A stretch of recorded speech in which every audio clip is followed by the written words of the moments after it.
mbokk yi asalaamaaleykum wa rahmatullah ñu ngi leen di jaajëfal di nuyu kilifa yi fi teew yépp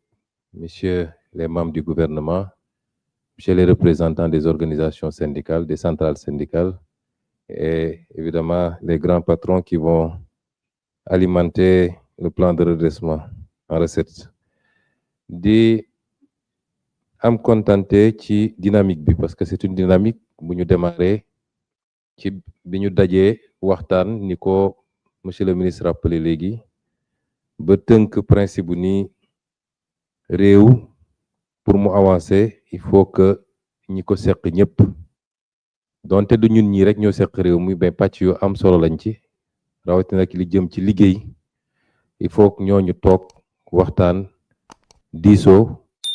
am lu ñu war a mën a nangulante loolu moo andi pacte bi defe naa biñ ko door rek léegi it kenn ku nekk ci ñi ko seq mi ngi def kéem kattanam pour doxal wàllam ci pacte bi donc li ñuy taxawal tey li ñuy jëmmal tey loolu firnde la ci mooy liggéey xalaat baax na ci conception baax na ci waaye souvent suivi la ñuy am problème ay engagement la boo xam ne ci ñaari wet yépp la faaw rek ñu am cadre boo xam ne cadre de suivi la ba kenn ku nekk di mën a saytu la ca ka ca def di des ak la cay dox la ca doxul ban gàllankoor la am ñu xool mesure corrective yi mën a am nag possibilité aussi dem ba gis ni lii am na ngàntu objectif ñoo xam ni lii mënul nekk moo tax ñuy rafetlu lii di gën a remercier tous les partenaires les organisations syndicales le patronat di soññ ñëpp di soññ suñu bopp it ñun en tant que état ci gën a góorgóorlu ci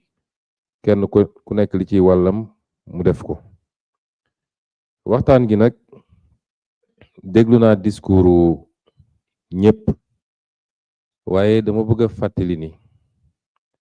mbir bu nekk baax nañu ci wax contexte te man sama mbokk syndicaliste yi dama leen a xam naa leen bu baax a baax donte ndongalaa woon ci ñoom waaye doyen bi def na discours waxul ci contexte bi parce que le contexte détermine tout naa bi ñuy njëkk a daje fii amoon na ay laam-laame ak ay doute ci situation réew mi ci tolluwaay réew mi donte gouvernement bi annoncé woon na ni situation bi ñu donn ñun situation bu doy waar la mais ñenn ñi jàppoon nañ ni waxu politique la diggante boobu ak léegi nag defe naa fi mu ne nii amatul lu ñuy laam-laame ndax kuréel yi ko waroon a confirmer yépp confirmer nañ ko kon situation de référence dafa baax situation référence mooy réew mi nekkul ci une bonne santé financière et budgétaire loolu moom defe naa du kenn ku ko fii ku ci am doute su may insister ci loolu pour les partenaires yi du rek les organisations syndicales ba ci le patronat parce que fii ay exigence saa fi dégg syndicat nag moom ci loolu lañ ko xamee exigence waaye ki ngay exiger faw nga xam fu mu toll lan la méngool lan la mën ak lan la mënut kon réew moo xam ne tey kenn amatul lam-lam ni bor bi réew mi yenu te du président Bassirou Diomaye moo ko yenu du premier ministre du gouvernement mooy sénégalais yépp a ko boole yenu ñun ñëppay ànd fay ko weer wu ne service de la dette bi ñu war a fay jógewul ci poosu kenn ci ñun mboolem seen sénégalais yi ñooy daje seen lempo pour ñu fay ko parce que mbir mi vase communicant la te l'État ne tire pas ses ressources du ciel ci Sénégal la koy jëlee ci sénégalais yi loo laaj rek wala loo ci yokk rek te mu méngoowul ak mën-mënu état bi yow la koy laajaat ndax doyen wax na léegi ba ne l'impôt gi ñuy teg liggéeykat yi dafa cher ba ma laajee augmentation salaire moo mënul ma laaj la impôt gën a bëri rek pour fayee la ko salaire bi kon vase communicant la ba tax mënuñoo ñàkk a démarrer ci situation de référence nekkuñu à 20% de taux d'endettement nekkuñu à 35%, nekkuñu à 70% nga xam ne mooy plafond UEMOA, nekkuñu à 100%, nekkuñu à 115%, nous sommes à 130% de taux d'endettement. li ëpp la ñuy góorgóorlu di dajale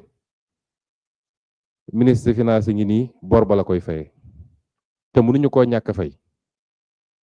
donte duñu responsable bi su ma ne duñu responsable nag yemaluma ko ci ñun régime ñun ñi fi nekk en tant que ñi yor état bi mais sénégalais yi duñu responsable bi sénégalais li ñuy responsable mooy li ñu autorisé assemblée nationale at wu ne ñu ne président de la république autorisé nañ nga mën a def nga mën a leb à hauteur de temps bu dee nag président ak ministre am def nañu seeni pexe wiiri loolu dem lebi lu sénégalais yi yéegul du responsabilité sénégalais yi moo tax faw rek la yoo am ci ndax dañoo lor réew mi lor les capacités que nous devions avoir tey pour impulser justement les programmes sociaux yi nga xam ne moom ngeen tudd fii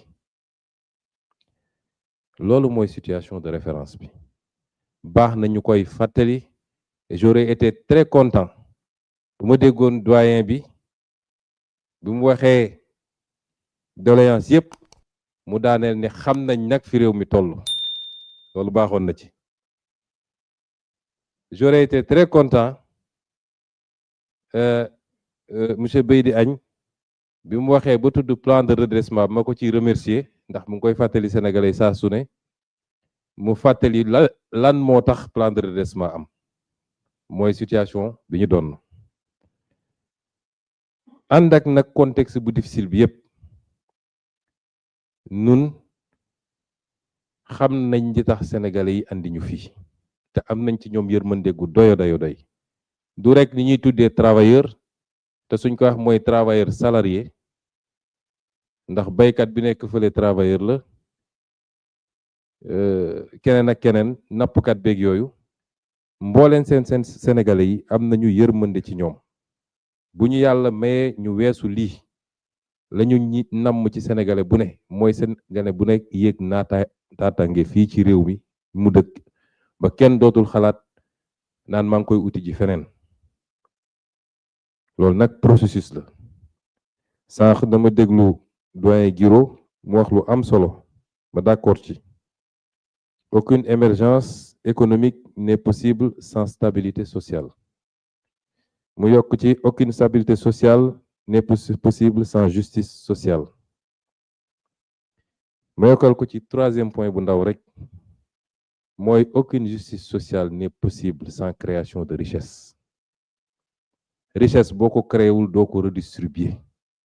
loolu mooy suñu problème ci réew mi on veut redistribuer une richesse qu'on n'a pas créée moo tax gars yi di làqatu di dem lebi ba mu ëpp parce que bëgg nañu réaliser mais créé wuñu richesse mettre ñu le pays au travail kon entendons-nous d'abord que nous devons tous nous serrer la ceinture pour créer d'abord la richesse foofu mooy béaba bi boo créewul richesse noo bëgg su réew mi yëpp immobilisé woon pendant des mois nit ñi grève doo joxe dara parce que newu fi donc travaillons d'abord à créer la richesse travaillons à relancer l'économie l'économie crée les emplois l'économie génère des recettes pour l'État et lui permet d'accroître ses capacités d'offrir des biens et services chaque fois moo wax ko notre seul problème c'est le problème économique et ce pacte de stabilité doit nous permettre et ça c'est les deux premiers termes du doyen Mody Guiro ma d'accord ci mooy munoo am émergence te amoo stabilité sociale moo tax ñu d'accord ñun ñëpp ne nañu toog waxtaan lépp ñu teg ko ci transparence nag nëbbonte bañ cee am ñuy waxante dëgg mu doon maison de verre bu boobaa gëm naa ni nag ñii ma fi gis ma demee ba ne leen tële na génne chiffre yëpp tegal leen ñu xool gis ni tële na buñ delloo ci base nañ leen de saa yi lii mënagul nekk nañu xaar d'accord nañ ci loolu nag buñ ko amee rek liggéey bi dina yomb ànd ak nag situation bu difficile biñ fi fekk yépp nous sommes en train d'orienter le budget vers une prise en charge des préoccupations sociales des Sénégalais. Malgré difficulté bi, on a fait l'arbitrage budgétaire. Ministre des Finances ngi nii, on y a travaillé pendant longtemps. Lu ñu mënoon def pour dégager des marges def nañ ko. Lépp ñu tënk ko ci plan de redressement économique et social bi. Parce que dañ naan woy dañoo bëgg a teg Sénégalais yi ay coono wala dañ leen bëgg a teg ak taxe. Man de taxe du dugg sama poos man. Du dugg ci poosu président. La ñu laaj Sénégalais yi pour lan la. li ñu war a am année bii 2026 ci plan de redressement économique et social fan lañ ko dugal. Suñu premier mbébét wax naa ko c'est relancer l'économie. Ñu ne nag suñu projet yi nga xam ne mooy projet yi gën a am solo les projets catalytiques mënuñu koo continuer bàyyi rek mu dépendre ci financement extérieur ndax choc bu ndaw bu am ñu tëj robinet bi projet yëpp arrêté fii bëri na projet yu arrêté situation réew mi taux d'endettement bi ñu fi fekk moo tax bailleurs yëpp teggi seen tànk ñu ne nag réew bu bëggee moom boppam fexeel ba liy farata ci réew mi nga defal ko sa bopp. Donc, les infrastructures portuaires, aéroportuaires, les, comment ça s'appelle encore,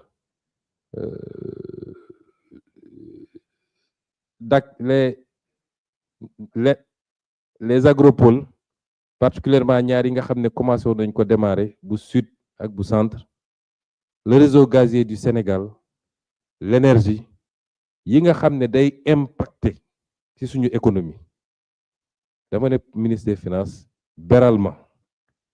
luñ ci mënul def en partenariat public privé rek nañu fexe ba ñun ñu dugal ba ci les projets de grand transfert d'eau ak yeneen ñu dugal ci ak nu ñuy def ba sauver yenn entreprises yi par exemple Air Sénégal International nga xam ne budgété nañ fa 66 milliards Sonacos 20 milliards feneen ak feneen La Poste budgétisé nañ ko xamatuma chiffre bi nu ñuy def ba yooyu ñu sauver ko mais ñu mën a lancer nos grands travaux sur nos propres moyens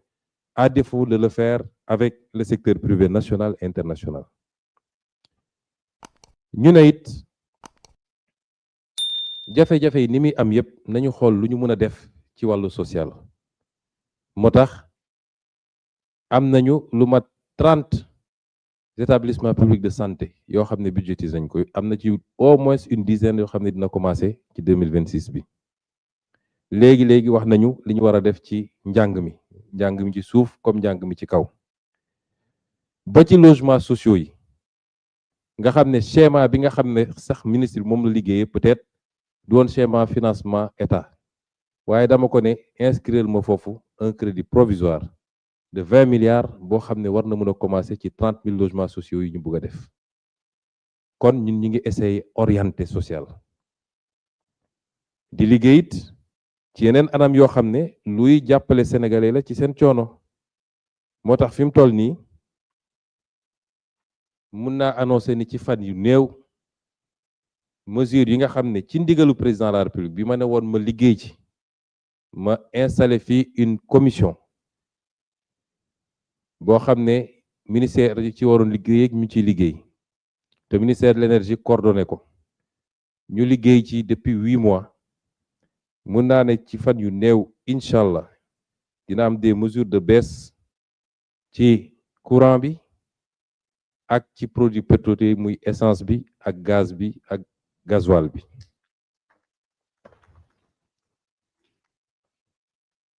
kon li ma bëgg a wax foofu rek mooy ñun duñu xaar sax ba ñu laaj ñu parce que ku xam lu la fal doo xaar ñu laaj la lenn rek mooy gàllankoor bi ñiñ fi wuutu de bu ñu fekkoon ñoom bu ñu joxoon réew mi niñ leen ko joxe woon ndax defe naa ñoom 34% de taux d'endettement lañ fi fekkoon ñun de bu ñu fekkoon 70% de taux d'endettement sax fi mu ne nii démarré nañ décolle nañ bu yàgg moo tax ñuy woo tous les acteurs réew mi ñun ñoo ko bokk xam naa seen cofeel ci réew mi ndax depuis des décennies yéen a ngi ci terrain bi di xeex noonu la ñu amee cofeel bu toll noonu ci réew mi kon ñun ñëpp nañ joxante loxo ci pacte de stabilité bii daal di gën a góorgóorlu pour stabiliser réew mi jublu ci le seul combat qui vaille c'est le combat de l'éclosion économique ndax suñu amee loolu la ca des yëpp ça va suivre kon ñu ngi leen di gërëm di leen sant di ñaan yàlla mu jàppale ñu ba ci arriéré yi nga xam ne wax nañ ko fii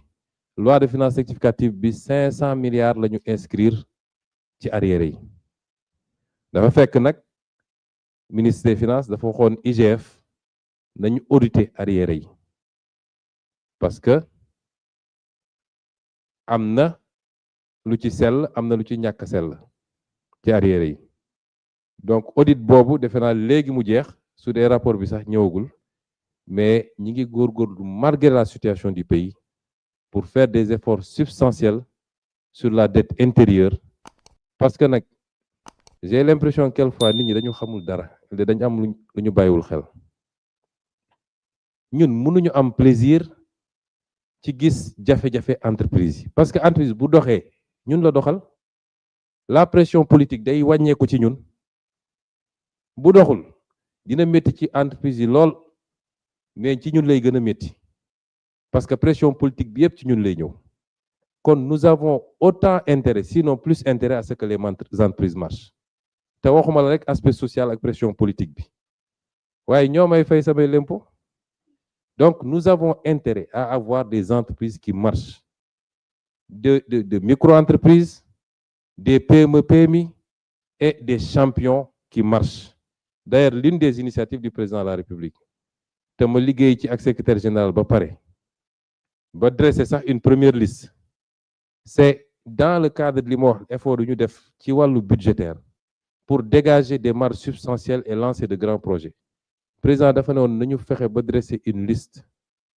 de champions de gens yoo xam ne suñ leen pousser tuuti rek am des champions wala sax nekk nañ champion ba pare ñu dajal leen ñoom ñëpp waxtaan ak ñoom kenn ku ne tegal ñu sur la table qu'est-ce qu'il veut faire et qu'est-ce qu'il peut faire ñu xool comment on peut l'accompagner pour atteindre des objectifs communs kon loolu mooy suñu gis-gis ñun gëm naa ni aussi bien le patronat que les organisations syndicales l'ont bien compris et ñu ngi ñaan yàlla mu jàppale ñun ñëpp ba ñu am résultat yi nga xam ne moom la ñu bëgg ci réew mi